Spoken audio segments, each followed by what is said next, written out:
but that, you know, it's nice there's people out there that are saying they're living on prana.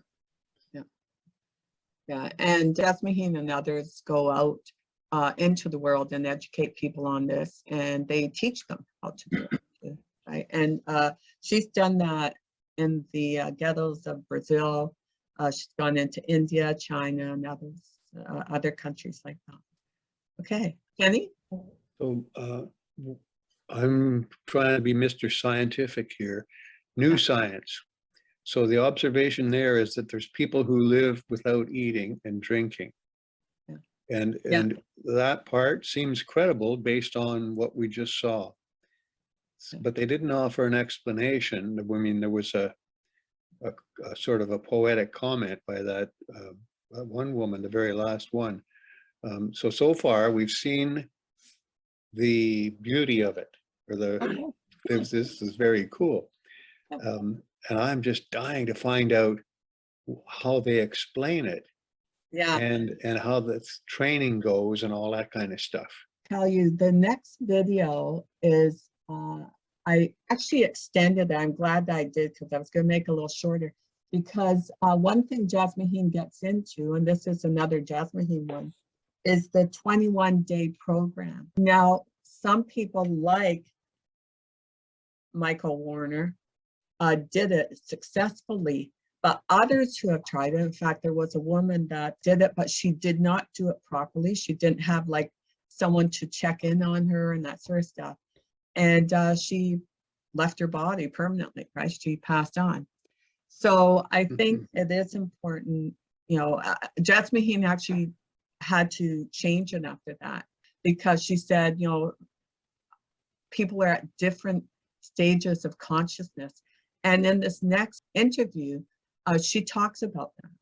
You know, she says, again, we all have had different lives. So through those past lives too, we might have been preparing for that in this life. So, you know, I thought, keep that in mind. This isn't something that we all may be interested in doing anyway, right? You know, we didn't come here for that purpose, but I think it is important to be aware that there are people living this lifestyle. Lion. Sorry about that, Diane. I come in a little late. I didn't understand. It means that people don't eat anything, any food, any drink for how long? And I just thought it's like a vegetarian. They eat other things except the meat. Am I wrong or right? Yeah. These are people that, have you ever heard of people talking about free energy, Lion? You know, like Tesla tapped into free energy, that sort of stuff. It's the energy that is source that surrounds us. It's the chi, it's the prana, it's the light. I know, right? They stopped eating for how long? It's a process. So there are different levels. And when I get into the video about the festival, they get into those levels. But some people may only eat maybe one meal or 1 or 2 meals a week. Others don't consume food or drink at all. For how long? All their life. I cannot believe that one. I know. Well, isn't it interesting, like, because, and one reason we don't believe it is we think, well, survival is all food and shelter. I know, without food, without drink for life, how they can survive. Yeah, and that's why in the video she talks about that, right? That people do, you know, can live on the energy around us, right, for life, but say process, and it again, this may not be something that we decide to do in this life, right?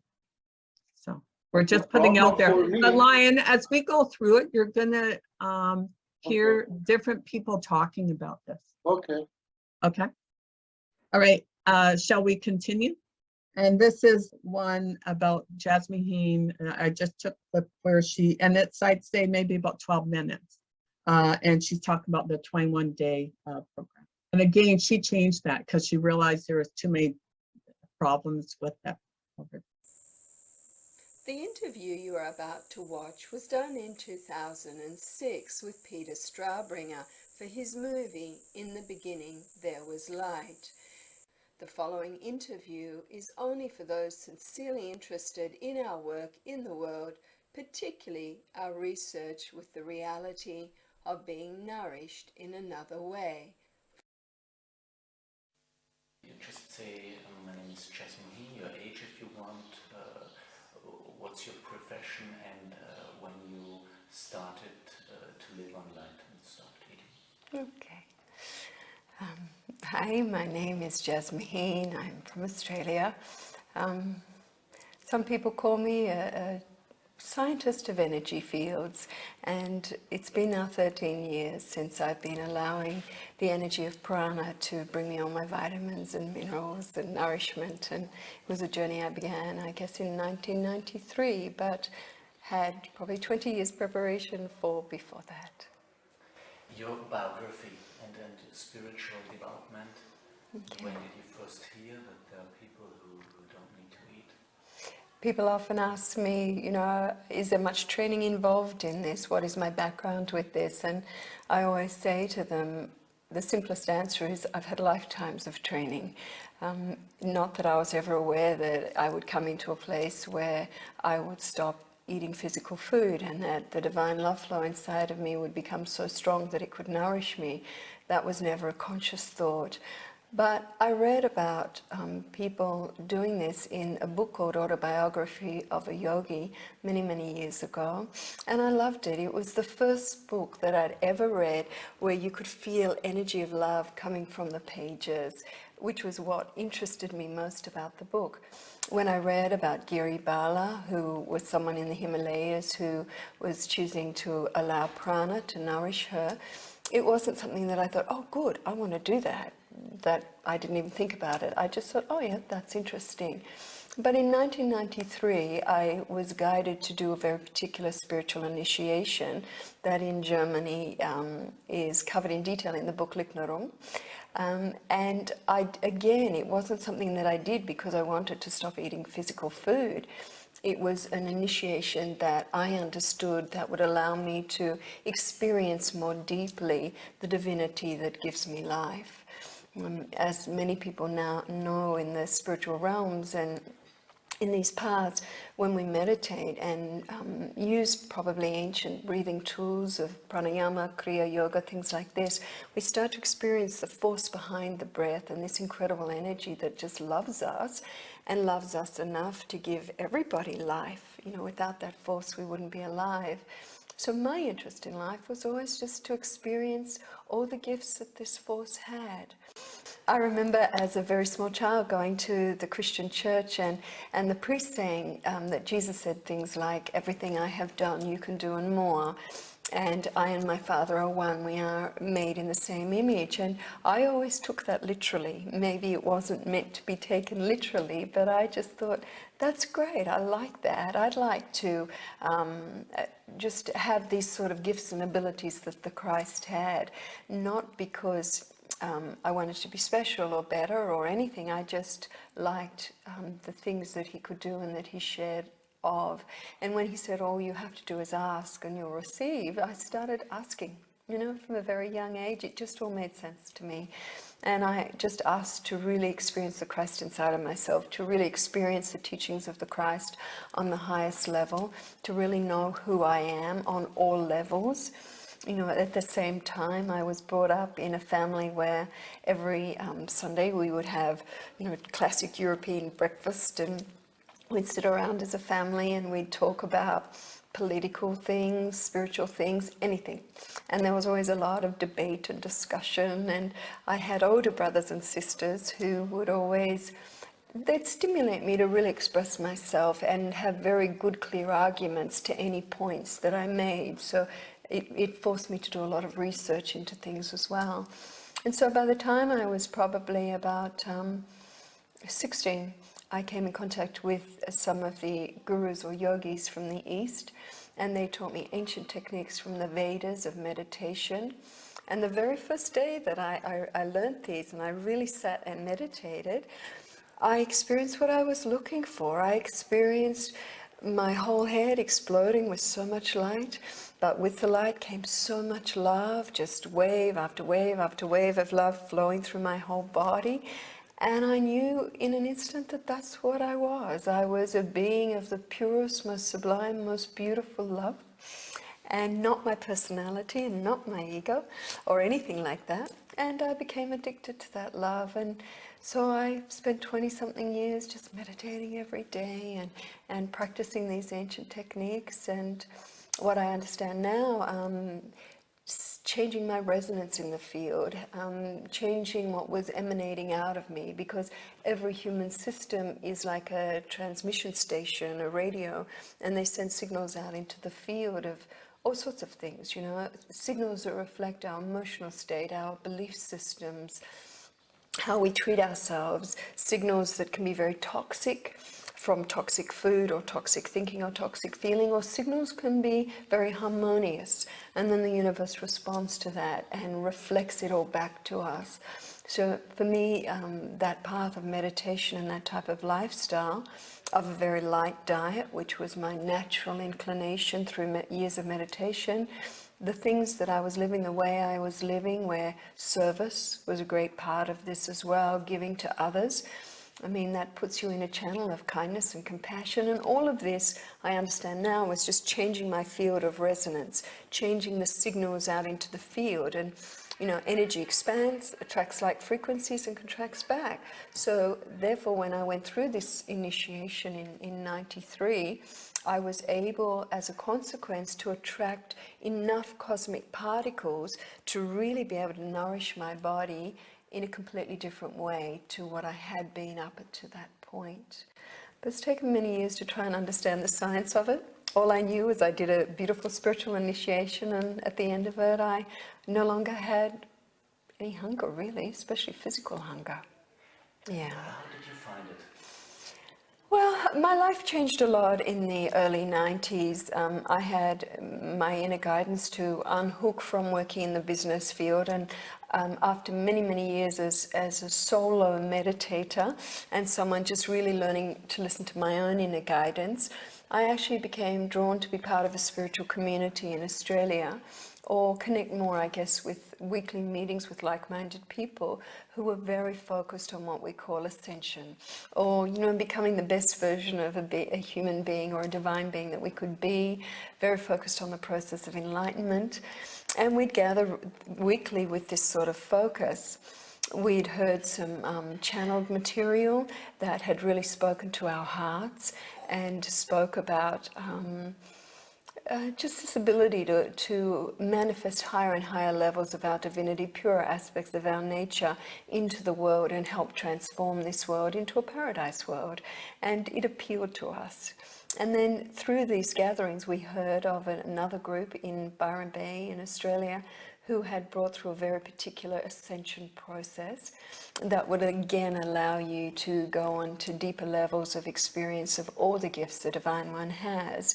And one of the byproducts of that 21-day process was that the people involved were no longer needing to take physical food, because they were magnetizing enough divine love, is what I see it now, to feed them in the way they needed. And so I investigated it. You know, I'm very discerning, I guess. I don't believe everything I read or hear, and I like to do my own research. So I went along and had a look and met the people, and I felt that there were grains of truth of what was being shared that were important to me. And so my inner feeling, my intuition, was to undergo this 21-day process. So I did.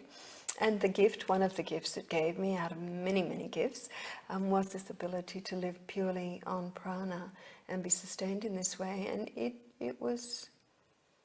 changed my life in a lot of ways. It was quite shocking. People got very angry, you know, very disbelieving, very offended even that a human being could claim that they no longer needed to take physical food, and yet at the same time they could see that whenever I was around them, I wasn't needing to take anything except maybe a bit of water or an odd cup of tea. So it began a whole journey for me. And people in the community around me in the city I was, some people began to write articles about their experience, because I was one of many. and publish them in magazines. And when I read the articles, I just had this inner feeling that the information they were sharing was incomplete, that people needed more information about what we'd been experiencing, because everyone's experience is different as well. And after a while I started to write articles in a magazine, and then eventually that all became the book, Living on Prana. I felt the guidelines for the 21-day process on their own could be dangerous and were incomplete, and I really wanted to offer more of a complete picture with it, which is why I wrote the book that then came into Germany and is now in 17 languages or whatever in the world. But I definitely wasn't the first, I was just one of a group. What ability, did you have the possibility to channel before the 21-day process? Well, when I was 16, 17, when I learnt to meditate, I had a very powerful experience of a strong inner voice warning me that I was in danger of losing my life, and that if I didn't change my situation immediately, I could die. And that was the first time I'd ever heard this strong inner voice. Before that, it was always intuition that led me through my life, like everyone. And when I listened to this intuition, my life was great. And when I ignored it, I'd have problems in my life, like everyone.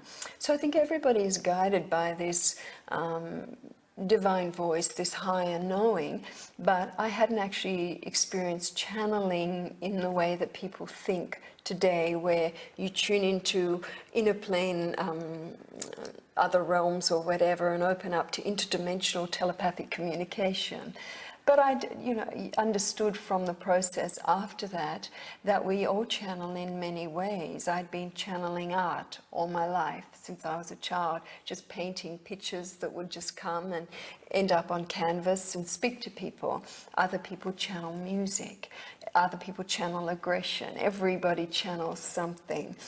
So after this 21-day process, this initiation, it did improve my clairvoyant, my clairaudient, clairsentient abilities. Because if you're no longer using the energy for digestion in the physical system, and some people say it takes, 40 to 60 to 90%, different sources say different things, but they say this amount of energy in the digestive process, if you're not using it for that, what are you going to use it for? You can redirect this energy to awaken higher abilities, perhaps. So it's been an interesting journey of many, many gifts on those levels coming. So any comments about that one? Kenny, I think when she talks about how we attract certain things to us, depending on how we're vibrating, she also talks about those cosmic particles that chi and that building up in her cells and that, which actually help to support her in moving towards someone who can just live purely on prana. I also think it's important, she says we all do it. We're doing it, right? We just have been conditioned to think that we actually get our life force from food. So Kenny, any comments? Yeah, I have, because I noticed that this is where it's getting interesting now, and we have to keep our minds clear, because she's using her part of her explanation or discussion of what's going on is the molecules and atoms that make up a human body.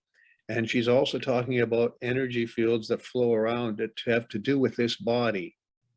So she's not really inventing or talking about any other woo-woo body. She's talking about good old-fashioned flesh and blood. Well, she is, though. She does talk about we have all these other energy bodies. I don't know if this is in the first video or the second one, but she did mention that, right? We are multidimensional. We have all these bodies. But because we are so used to taking in food in the physical body, right? But I think as we're attracting these particles, or as you change your consciousness, that consciousness just isn't changing the physical body, it's changing our energy bodies around. Yeah. Okay, so I'm at a disadvantage because I have strong views about consciousness and how it's not related to the physical body. Yeah. So I have to get used to that. And that is actually quite a big setback for me, to have her trying to link ordinary science to what she's talking about, because I think I'm craving another explanation that doesn't involve the mundane science and biology of our human bodies. But our human bodies, and I thought even science looked at that, is most of our human body, even though we think it's solid, ultimately it isn't. When I get into the one about the festival, you'll hear a young woman talk about what happened to her physical body when she was going through the process. Yeah. Okay, so keep that in mind, Kenny, and we'll go back to that. Okay, Kelly? I was just gonna say that I think it was excellent. I think that and what I mean by that is that well, on every street corner in a bigger city, there's a restaurant or there's a coffee shop and stuff. So I think that's excellent that, you know, if you can kind of, you know, go a little higher in your consciousness and in your vibration frequency to be able to not go to them a lot, or, you know, not crave food, or not need it, or, you know, not have a hunger for it, then that's great. Okay. Ashima, any comment? Yes, few things. One is the last thing that she mentioned. Okay, first of all, I think it's really important to understand that it happens in the process of enlightenment. Like, just living on prana by itself, it doesn't do anything. It's definitely not gonna be make us any. So if you think about it, let's just say we don't eat anything. That's not gonna help us. That's not gonna help us solving the puzzle of the universe. That's right. But I think it's in reverse, it's gonna happen, where if we really go on this journey and this like finding out, just like Kenny mentions, like I just like want to, I think there's like more to consciousness, just like then on this journey, then that can happen, then that's meaningful. And so I think it's very important to understand, because then people will be like really fascinated by what she said, and then maybe want to try that, but not understanding that, hey, this is meaningful when you think about it as a whole. Like, Yeah. for her also, she was like mentioning that this was like a journey, and then I had like that kind of meditation, and then just feeling that love, and then in the process that also came, and now that's meaningful. But if we just think about it solely on, hey, let's just live on prana, I don't think that's going to really solve any of the humanity's problem. Because, for instance, like right now we are in Canada, it's a developed world, and right now we don't have a problem of like getting food, or like, let's just say, yes, we do spend a lot of our time and energy finding food and consuming it. But do we, like, when we're done with that, do we really think about the universe? Like, how many of us do think about universe and consciousness and all of this stuff that now we are here like talking about it, right? So I feel like, yeah, that's all I want to say, is just like the whole thing, it's meaningful when you see it as a whole, not as just like that one living on a prana thing. That's, I think, important. And she wasn't expecting it, right? It Yes, kinda no, came, I think right? that's what she Exactly. meant also, but like, Exactly, I yeah. feel like it can get lost because now we're just sort of thinking about that. Yeah.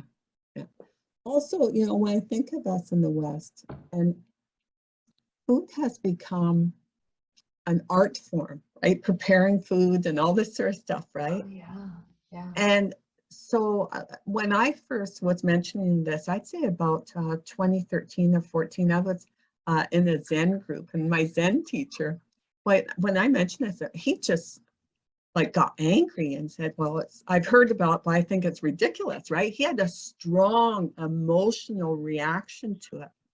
And then Dave and I went to a ayahuasca session in BC, and there were 23 people there and all that. And one of the young fellows that was there actually was one of our neighbors, and we got in this discussion because it fascinated me. So I wanted to discuss with people.